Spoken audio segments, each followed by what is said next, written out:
Amén, hermano. Vamos sí, entonces a pasar a la palabra del día de hoy. Voy a invitarles que abran sus Biblias en el capítulo 10. Vamos a continuar viendo el largo capítulo 10 de Marcos. Y hoy día vamos a ver desde el versículo 35 al versículo 45. Marcos 10, versículo 35 al 45.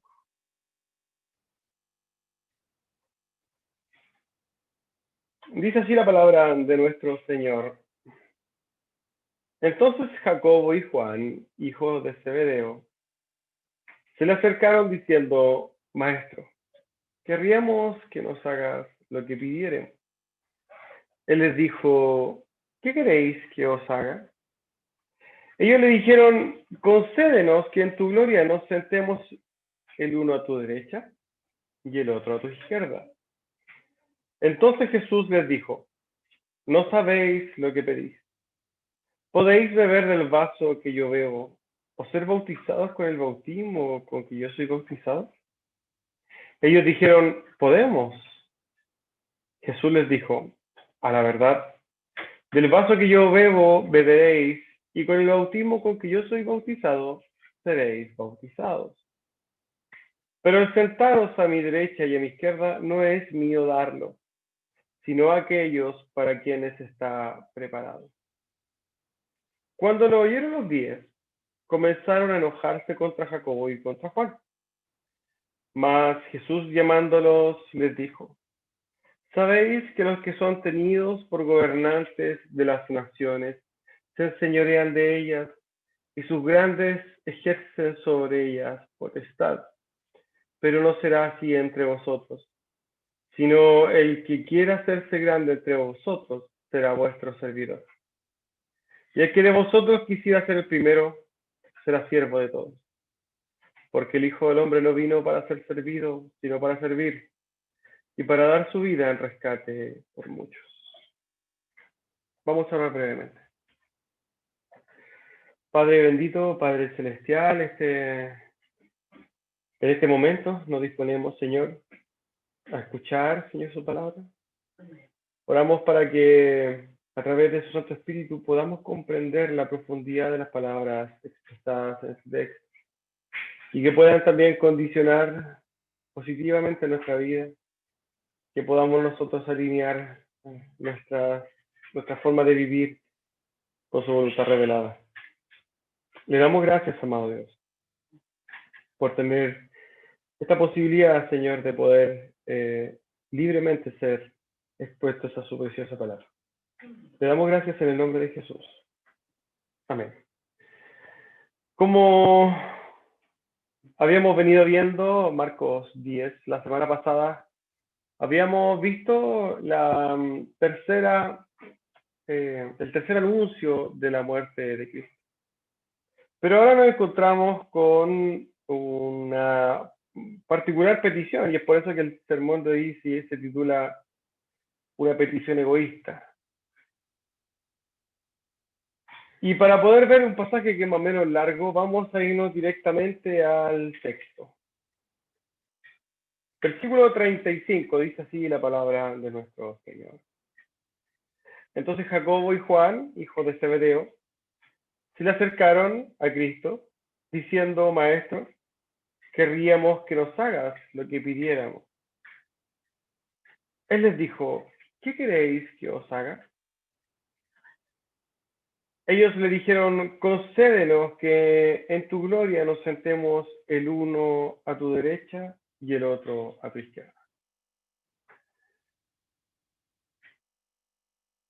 Las palabras de Jacobo y Juan, hermanos, discípulos que eran hermanos,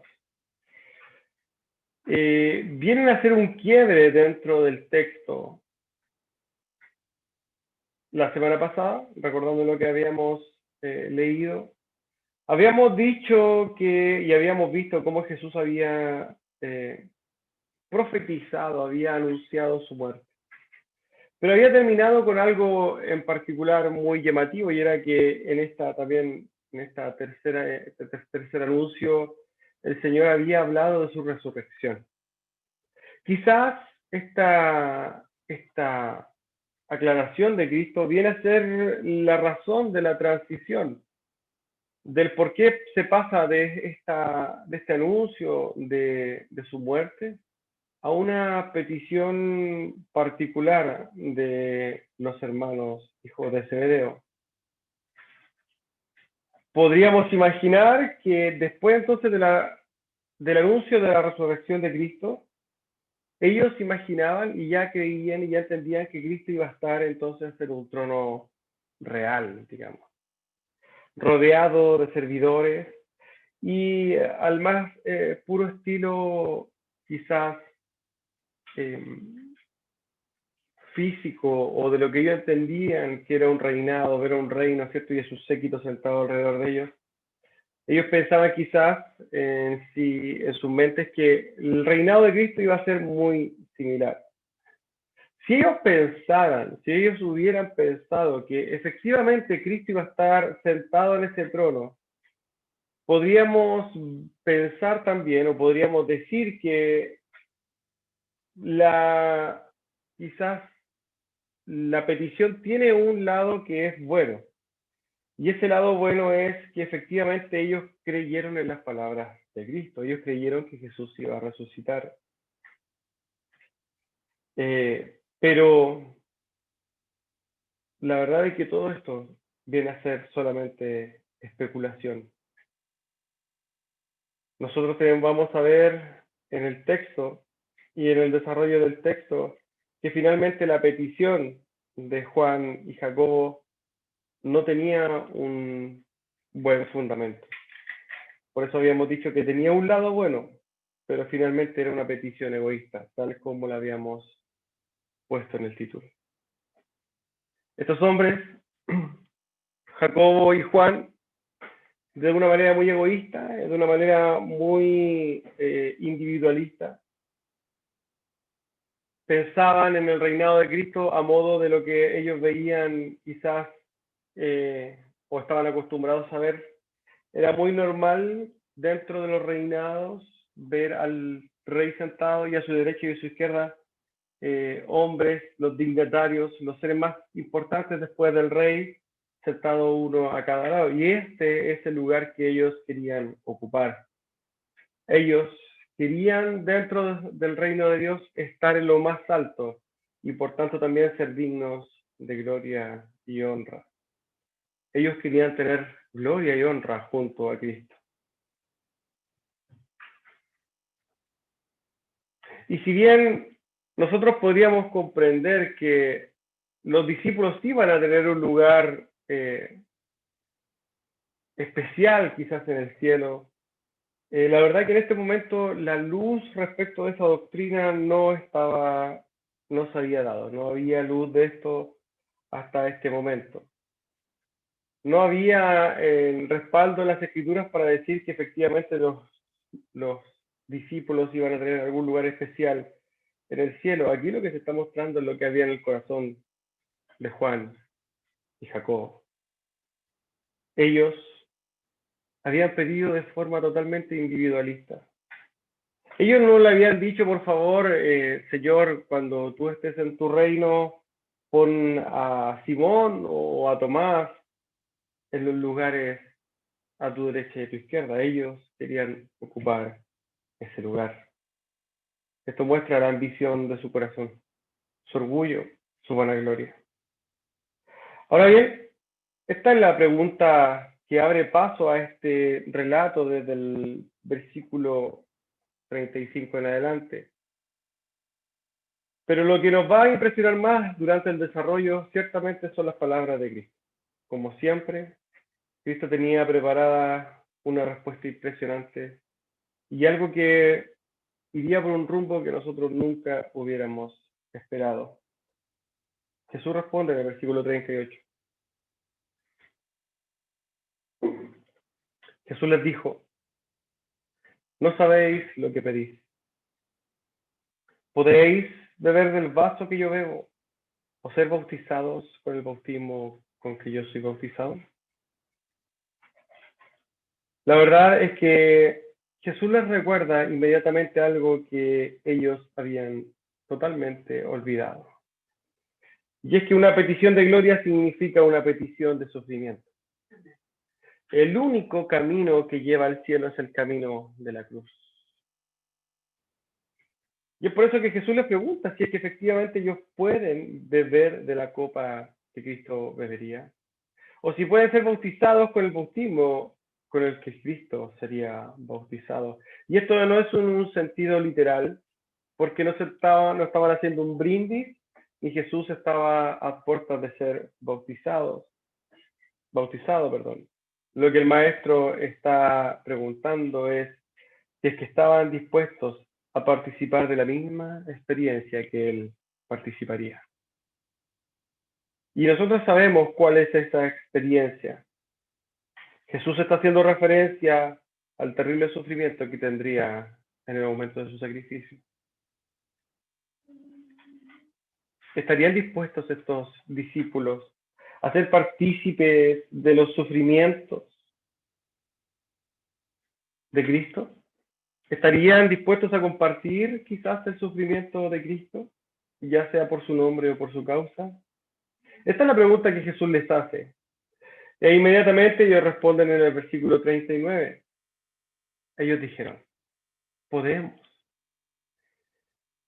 Jesús les dijo, a la verdad, del vaso que yo bebo, beberéis, y con el bautismo con que yo soy bautizado, seréis bautizados.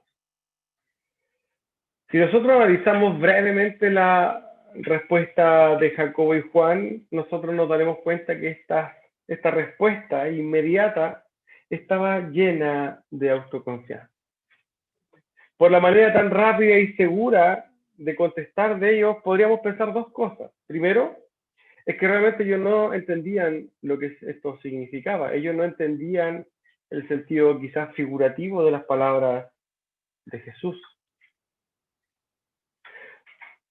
Y si, por el otro lado, ellos sí entendían las palabras de Jesús, sabían dónde apuntaban las palabras de Jesús, podríamos también comprender que su respuesta fue de la boca para afuera. Fue una respuesta que ellos no pensaron, una cosa que solo dijeron. Las palabras en este segundo caso de Jacobo y Juan, pensando que ellos sí entendían lo que se refería a Cristo, serían palabras muy parecidas a las de Pedro en la última cena. La última cena, que era un momento que estaba relativamente cerca de suceder por lo demás. Mateo 26, 30 al 35 nos relata esta historia. Dice así. Y cuando hubieron cantado el himno, salieron al monte de los olivos. Entonces Jesús les dijo, todos vosotros os escandalizaréis de mí esta noche, porque escrito está, heriré al pastor y las ovejas del rebaño serán dispersadas. Pero después que haya resucitado, iré delante de vosotros a Galilea. Respondiendo Pedro dijo, aunque todos se escandalicen de ti, yo nunca me escandalizaré. Jesús les dijo, de cierto te digo que esta noche, antes que el gallo cante, me negarás 3 veces. Pedro le dijo, aunque me sea necesario morir contigo, no te negaré. Y todos los discípulos dijeron lo mismo. Son palabras muy parecidas las de Pedro respecto a las de Jacobo y las de Juan. Jesús les pregunta, ¿estarían ustedes dispuestos a compartir mi sufrimiento? Y ellos dijeron, sí, inmediatamente podemos. De la misma forma que Pedro dijo que él moriría antes de negar a Cristo. Pero nosotros sabemos que la reacción de estos 3 hombres fue muy similar. Cuando Cristo fue condenado, los 3 estaban escondidos.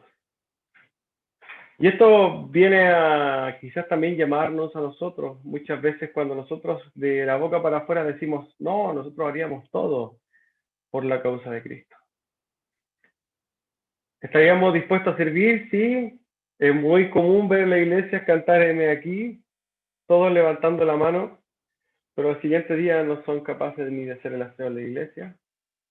Esto es muy recurrente en el pueblo de Dios. ¿Quién quiere servir? Yo, Señor, cuando estoy emocionado, yo sirvo, yo estoy aquí. Pero cuando viene la primera prueba, no puedo, estoy un paso al lado. Esto es muy común en las iglesias, hermano, y muy común en el pueblo de Dios. Y los discípulos, para variar, no eran la excepción. Ahora bien, respecto de las palabras de Jesús que continúan a la respuesta de los discípulos, que son, Jesús les dijo, a la verdad del vaso que yo bebo beberéis, y con el bautismo con que yo soy bautizado seréis bautizados, vienen a ser palabras proféticas. Los discípulos compartirían de alguna forma la copa y el bautismo con terribles formas de morir y de ser torturados por causa de su nombre. Y si bien, hay que hacer una aclaración respecto a esto, porque si bien hay un compartimiento de la copa y del bautismo, hay una diferencia básica entre los propios sufrimientos de Cristo y los sufrimientos de los discípulos. Porque los sufrimientos de Cristo tienen un contenido, podríamos decir, vicario. El sufrimiento de Cristo viene a ser vicario por el sufrimiento eterno de los salvados, pero el sufrimiento de los discípulos jamás podría serlo. Jamás podría ser vicario. Pero nosotros podemos comprender que a través de las palabras de la misma Biblia, de la misma palabra de nuestro Dios, el mismo Espíritu Santo pone los sufrimientos de sus seguidores como parte de la copa del Maestro. Los sufrimientos de la iglesia vienen a ser parte de la copa y del bautismo de Cristo. Es por esta razón que Pablo, por ejemplo, pudo escribir en 2 Corintios 1, versículo 5, porque de la manera que abundan en nosotros las aflicciones de Cristo, así abunda también por el mismo Cristo nuestra consolación. El apóstol Pedro, en su primera carta, versículo 13 del capítulo 4, sino gozaos por cuanto sois participantes de los padecimientos de Cristo, para que también en la revelación de su gloria os gocéis con gran alegría. Podemos, por tanto, comprender, hermanos, que este es el sentido en el que el Maestro le habla a Jacobo y a Juan. ¿Podéis beber la copa que yo bebo o ser bautizados por el bautismo que yo soy bautizado? Ellos dijeron sí y ciertamente lo compartieron. Ambos serían coparticipantes del padecimiento de su Maestro. Pero estos sufrimientos que tendrían por la causa de Cristo no le asegurarían el lugar que ellos querían tener. Porque la respuesta del Maestro continúa en el versículo 40. Porque el sentaros a mi derecha y a mi izquierda no es mío darlo, sino a aquellos para quienes está preparado. En el libro de los Hechos, hermanos, en el capítulo 12, comienzan los 2 primeros versículos diciendo así. En aquel mismo tiempo el rey Herodes echó mano a algunos de la iglesia para maltratarle y mató a espada a Jacobo, hermano de Juan. Jacobo fue asesinado por Herodes, compartiendo el padecimiento de Cristo y la muerte. Apocalipsis 1:9, en palabras del mismo Juan. Yo, Juan, vuestro hermano y copartícipe vuestro en la tribulación, en el reino y en la paciencia de Jesucristo, estaba en la isla llamada Patmos por causa de la palabra de Dios y el testimonio de Jesucristo. El apóstol Juan fue el único que murió, se entiende que de viejo, pero no sin antes pasar la persecución, la tortura y el exilio. Escribe su carta en Apocalipsis en la isla de Patmos, una isla que viene a ser como una isla de reclusión, una isla de expulsión. No sin antes Juan el Bautista haber sido quemado con aceite. Las palabras de Cristo vienen a ser proféticas para estos dos hermanos que murieron o que vivieron una vida de persecución y que sufrieron, cada uno de diferentes formas, los padecimientos de Cristo. Estos dos eventos que acabamos de relatar acontecen tiempo después, formando parte entonces de los sufrimientos de Cristo. Pero respecto de la petición que ellos habían dicho, que ellos habían hecho, Jesús le había indicado algo muy importante, y es que los grados y posiciones de eminencia en el reino de Dios ya han sido determinados. Es decir, fueron decretados en el consejo eterno de Dios, y el mismo maestro no podía prometer algo que no estaba en sus manos. Esta conversación entre ellos hace un clic y termina en este momento, y el texto hace un giro, dando énfasis a algo más importante aún que la petición misma. Y es lo que realmente viene a ser, podríamos decir, el corazón del texto del día de hoy.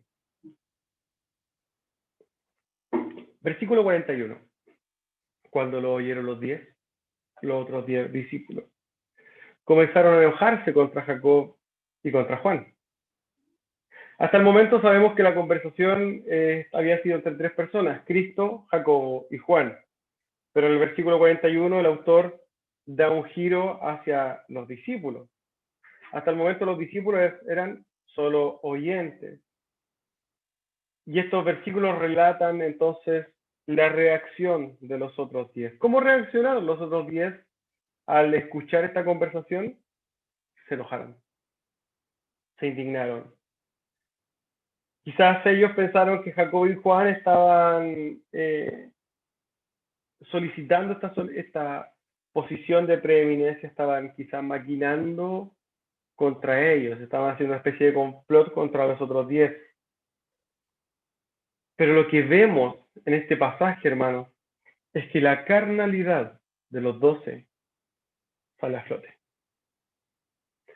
Los 12 habían olvidado completamente las palabras enseñadas por Jesús poquito tiempo atrás, y que nosotros también lo vimos poquito tiempo atrás. Marcos 9. Entonces él se sentó y llamó a los 12 y les dijo: si alguno quiere ser el primero, será el postrero de todos y el servidor de todos. Es claro que la actitud espiritual de los 10 que estaban enojados y reclamando no era mejor que la de los 2 egoístas que habían hecho su petición individualista. Y aquí nosotros nos damos cuenta que es muy fácil condenar a los otros cuando nosotros nos perdonamos a nosotros mismos. Podríamos ver cómo los discípulos veían la paja en el ojo de Jacobo y Juan sin darse cuenta que ellos tenían una viga en su propio ojo. Esta historia quizás nos hace acordarnos del mismo David. En ese momento quizás hacía falta un Natán, recordándole a sus discípulos que ellos estaban cometiendo el mismo error y el mismo pecado. ¿Qué maestría la del profeta Natán? Que recordemos que a través de una historia llevó a David a condenarse a sí mismo. Porque David, hasta hace poquitos momentos antes de escuchar esta historia, había pasado por alto su propio pecado. Pero nosotros tenemos que preguntarnos, hermanos, ¿cuántas veces nosotros hacemos exactamente lo mismo? ¿Cuántas veces somos tan misericordiosos con nosotros mismos, pero somos tan rápidos para juzgar a los demás? Si nosotros pensamos en esto, tenemos que ser conscientes que nosotros con nosotros mismos somos sumamente misericordiosos, sumamente perdonadores, pero para con los demás somos apegadísimos a la ley. Y esto es lo mismo que estaban haciendo los discípulos. Nosotros, y encontramos esta enseñanza en las palabras de Cristo, estamos muy atentos a ver la astilla en el ojo ajeno, pero no nos podemos dar cuenta de que dentro de nuestros propios ojos hay un árbol gigante. La verdad es que la actitud de los 12 discípulos debe haberle dado mucha pena a Cristo, debe haber quizás contristado su corazón, porque a pesar del tiempo que les dedicaba a Cristo para guiarlos, para enseñarlos, ellos actuaban de una manera totalmente carnal, habían olvidado las enseñanzas que poquito tiempo anterior le había hecho. Pero aquí vemos el carácter de Cristo, el carácter de Jesús. Porque quizás a pesar del dolor, del desazón, del desaliento, la motivación y todo lo que podamos pensar que un líder sufre cuando sus seguidores caen, él, de una manera misericordiosa quizás, mostrando todo su amor, los reprende y los amonesta nuevamente. Jesús muestra su corazón pastoral llevándolo nuevamente a la enseñanza. Versículo 42.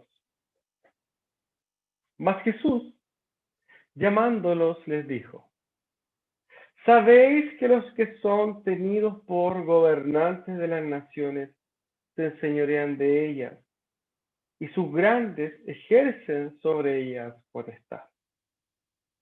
Pero no será así entre vosotros, sino que el que quiera hacerse grande entre vosotros será vuestro servidor. Y el que de vosotros quiera ser el primero será siervo de todos. No me deja de maravillar la maestría de Cristo. Es impresionante cómo Cristo enseña. Derechamente me conmueve cómo Cristo tiene tanta, siendo Dios, tiene tanta sabiduría. Jesús les dice algo como esto: discípulos amados, esto es lo que sucede en el mundo, en el reino de afuera, en el reino de Satanás, en el reino que no tiene que ver con el reino de Cristo. Esto es lo que sucede. Los hombres gastan todas sus energías para llegar a la cima. Y después de haber ya alcanzado esa cima, hacen que todos los demás sientan el peso de su autoridad. Abusan de ellos. Le muestran su autoridad. Pero eso pasa en el mundo, en el reino de Satanás. Eso pasa afuera, pero no es lo que va a pasar y no es lo que pasa en el reino de los cielos. Pero no será así entre vosotros. Hay una diferencia sustancial entre el mundo y el reino de Dios. En el mundo, los que llegan al poder se enseñorean de los demás, pero en el reino de Dios no es así y no será así entre ustedes. Porque en el reino de Dios, el que quiera ser el más grande será el más pequeño. Nosotros sabemos que esto ya lo había enseñado y los discípulos lo habían olvidado. Lo que hace el maestro es reenseñarle a sus discípulos lo mismo. El maestro hace esta comparación majestuosa entre el mundo y el reino de Dios. En el reino de Dios, hermanos, las cosas son diametralmente diferentes a las cosas del mundo. En el reino de Dios, el que quiera ser más grande o el más grande es el que más ama, el que más muere a sí mismo, el que más se despoja de sí mismo, el que más sirve, el que más se entrega, el que más se cansa, el que sufre más por los demás. Ese es el más grande. Y Jesús continúa en el versículo 45. Porque el Hijo del Hombre no vino para ser servido, sino para servir y para dar su vida en rescate de muchos.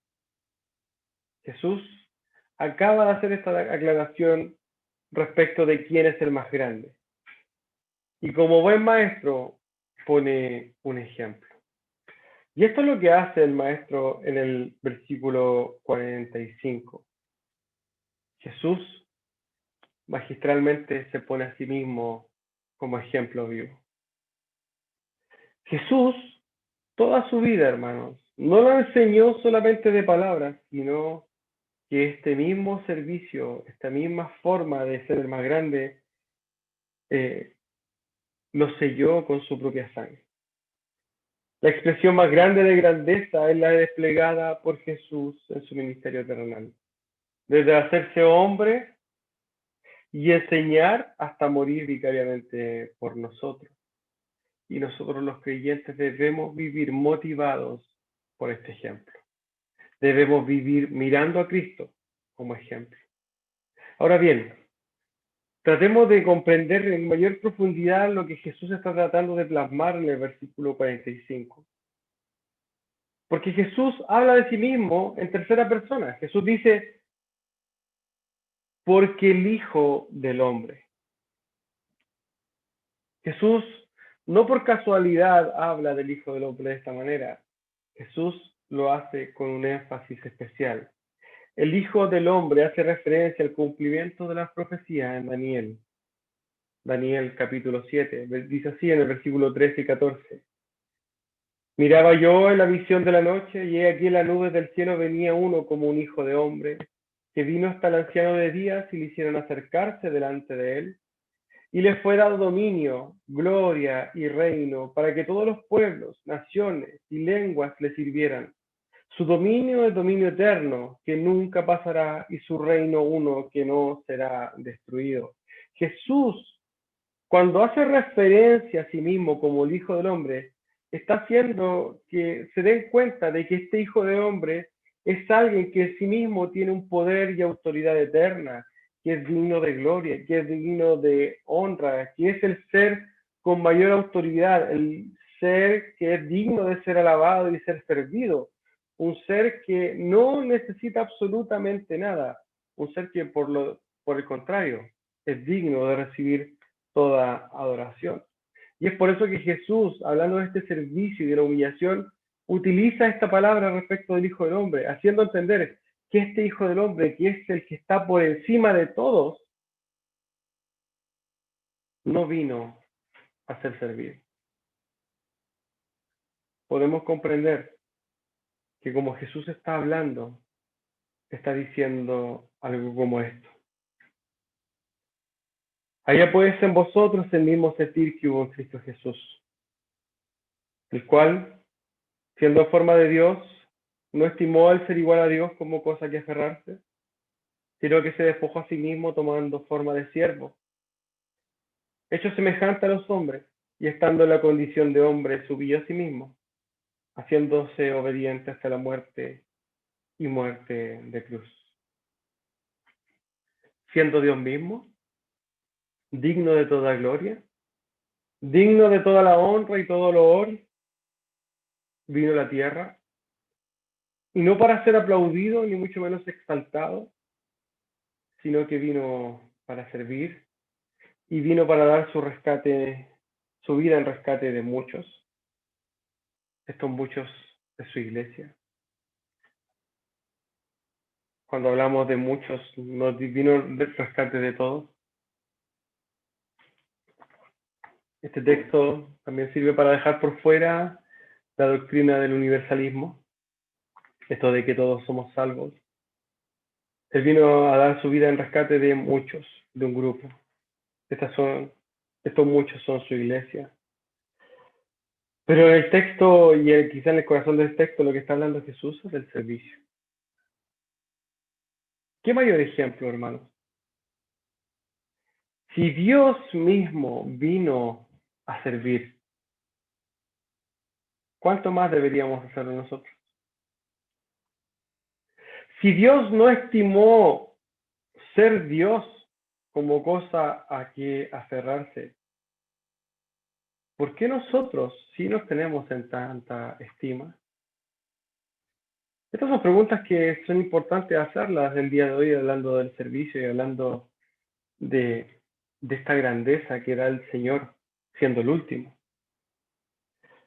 Si Dios, que no tenía necesidad alguna de sufrir el martirio,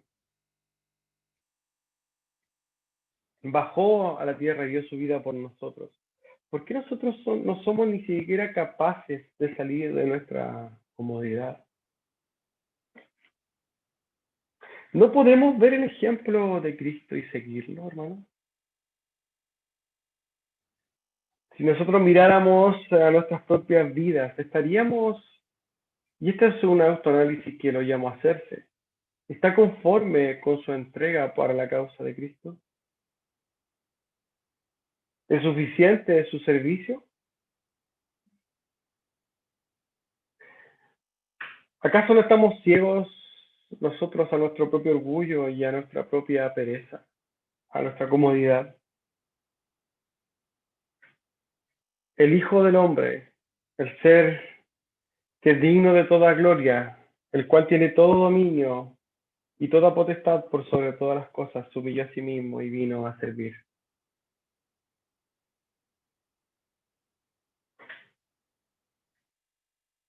Jesús, el Maestro, vino a dar su vida por nosotros. Hoy día no vamos a tener exhortación final, porque creo que estas preguntas que nosotros tenemos que hacernos a modo particular son suficientes para llamarnos a la reflexión. ¿Estamos nosotros dispuestos a tomar su copa y ser bautizados con su bautismo? Pero sin esperar la gloria, sin esperar ser el más grande.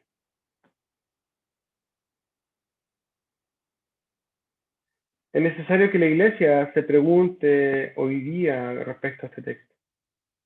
¿Cuánto nos parecemos a los apóstoles el día de hoy? ¿Cuánto nos parecemos a los apóstoles de ese momento el día de hoy? ¿Cuánto nos parecemos nosotros a ellos respecto de cómo estamos mirándonos a nosotros mismos? ¿Hemos nosotros quizás olvidado también todas las enseñanzas de Cristo respecto del servicio y la entrega? Porque esto de despojarse a nosotros, despojarnos a nosotros mismos, hermanos, es uno de los pilares del cristianismo. El seguir a Cristo en lo que hizo, parecernos a Cristo, seguir su ejemplo, parecernos a Él, es uno de los pilares de un cristiano. Nosotros tenemos que seguir el ejemplo de Cristo. Y no hay mayor ejemplo de Cristo que el despojarse a sí mismo y dar su vida por los demás. Vamos a orar para concluir el día de hoy.